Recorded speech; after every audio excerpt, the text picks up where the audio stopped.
BRS లో రాజకీయ సంక్షోభం స్పష్టంగా కనిపిస్తోందన్నారు కాంగ్రెస్ నేత Addanki Dayakar. BRS working president KTR, మాజీ మంత్రి హరీష్ మధ్య గొడవలు జరుగుతున్నాయని ఆరోపించారు. అరికపూడి గాంధీపై పాడి కౌశిక్ రెడ్డి చేసిన వ్యాఖ్యల్ని ఖండిస్తున్నట్లు తెలిపారు. పాడి కౌశిక్ రెడ్డిని పార్టీ నుంచి సస్పెండ్ చేయాలని డిమాండ్ చేశారు అద్దంకి దయాకర్.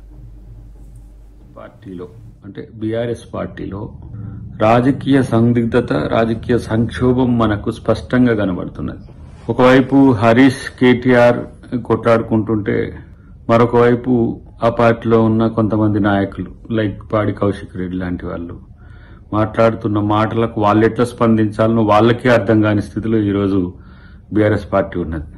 ఈరోజు అరికపూడి గాంధీ గారి విషయంలో పాడి కౌశిక్ రెడ్డి గారు చేస్తున్న కామెంట్స్ చూస్తే నవ్వు వస్తుంది.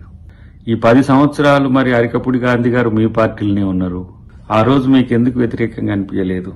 రెండవది, ఆంధ్ర వాళ్ళ గాని ఇతర రాష్ట్రాల వాళ్ళ గాని ఓట్లు కావడానికి వాళ్ళ కాళ్లకు ముళ్ళు గుచ్చుకున్నా నేను తీస్తా అని చెప్పిన కేసీఆర్ మాటలు మనం ఎట్లా చూడాలి?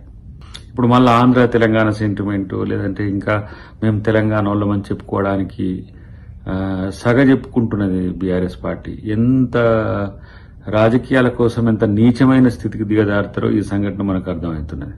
కేసీఆర్ ఇగ వెళ్తాడు, అగ వెళ్తాడు, ఏ వెళ్తాడు, వచ్చే వీరుడు వచ్చే, పూలు వచ్చే, రాజు వచ్చే అని కూడా చెప్తా ఉన్నారు కొంతమంది. ఈ విషయంలో స్పందించు కేసీఆర్. ఏంటి నీ పార్టీ నాయకులు మాట్లాడుతున్న తీరు? మొన్నటిదానిక ఒక తీరు, మళ్ళీ ఇప్పుడు మారిన తీరు దేనికి సంకేతం?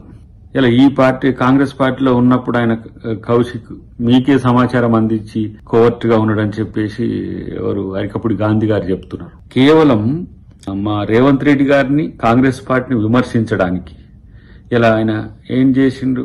గాజులు చీర పంచి పంపిస్తున్నాడు. అంటే ఆడవాళ్ళని అవమానించడం, అంటే ఆడవాళ్ళంటే అంత తక్కువ అనే ఉద్దేశంతో. దీని మీద ఇమ్మీడియట్ గా కేసీఆర్ స్పందించకపోతే, వారిని సస్పెండ్ చేయకపోతే డెఫినెట్ గా ఇది కేసీఆర్ చేయించింది అనుకో.